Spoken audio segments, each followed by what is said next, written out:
Hello science lovers. कभी सोचा है कि धरती पर जीवन कैसे शुरू हुआ? ये एक ऐसा रहस्य है जिसे वैज्ञानिक आज तक पूरी तरह से समझने की कोशिश कर रहे हैं। चलो अब हम सबसे दिलचस्प थ्योरीज के बारे में जानते हैं, खासकर अबायोजेनेसिस के बारे में। अबायोजेनेसिस कहता है कि जीवन धीरे धीरे सरल अकार्बनिक अणुओं से विकसित हुआ। अब शुरुआती धरती की कल्पना करो, उसका वातावरण मीथेन, अमोनिया, हाइड्रोजन और जल वाष्प जैसी गैसों से भरा हुआ था। जब बिजली, पराबैंगनी विकिरण और ज्वालामुखी गतिविधि इन गैसों से टकराई तो केमिकल रिएक्शन हुए। इन रिएक्शन से जीवन के मूलभूत तत्व बने, जैसे अमीनो एसिड, न्यूक्लियोटाइड और कार्बोहाइड्रेट। ये बेसिक अणु आपस में जुड़कर प्रोटीन और न्यूक्लिक एसिड, डीएनए और आरएनए जैसे और भी जटिल अणु बनाते हैं। अंततः इन जटिल अणुओं ने प्रतिकृति बनाने और विकसित होने की क्षमता हासिल कर ली, जिससे पहले जीवों का जन्म हुआ। ये एक सरल व्याख्या है, लेकिन वास्तविक प्रक्रिया शायद बहुत अधिक जटिल और धीमी रही होगी।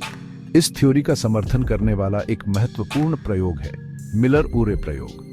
इसने शुरुआती धरती की परिस्थितियों का अनुकरण किया और अमीनो एसिड को सफलतापूर्वक संश्लेषित किया, जिससे पता चला कि जीवन के आवश्यक अणु सरल अकार्बनिक अणुओं से बन सकते हैं। फिर आरएनए वर्ल्ड हाइपोथेसिस है, जिसमें कहा गया है कि शुरुआती जीवन रूपों ने अपने प्राथमिक आनुवंशिक सामग्री के रूप में डीएनए के बजाय आरएनए का उपयोग किया था। स्वयं की प्रतिकृति बनाने और एंजाइम की तरह कार्य करने की आरएनए की क्षमता इसे जीवन की उत्पत्ति के लिए एक मजबूत दावेदार बनाती है। लेकिन रुको, और भी बहुत कुछ है।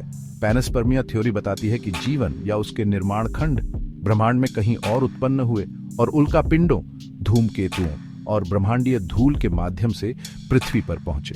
हाल के शोध इस विचार का भी समर्थन करते हैं कि जीवन के आवश्यक अणु ब्रह्मांडीय धूल से आए होंगे। वैज्ञानिक अभी भी इस जटिल प्रक्रिया की जांच कर रहे हैं, नए साक्ष्य और थ्योरीज का पता लगा रहे हैं। हाइड्रोथर्मल वेंट से लेकर विषम वातावरण तक शोध जीवन की अविश्वसनीय यात्रा के बारे में और अधिक जानकारी प्रकट करते रहते हैं। तो जीवन की उत्पत्ति एक लंबी, जटिल प्रक्रिया थी, जहां सरल अकार्बनिक अणु धीरे धीरे जटिल अणुओं में विकसित हुए। बिजली और ज्वालामुखी गतिविधि जैसे ऊर्जा स्रोतों द्वारा सहायता प्राप्त हुई। इस आकर्षक यात्रा में मेरे साथ जुड़ने के लिए धन्यवाद। उत्सुक रहे और मैं आपसे अगली बार मिलूंगा।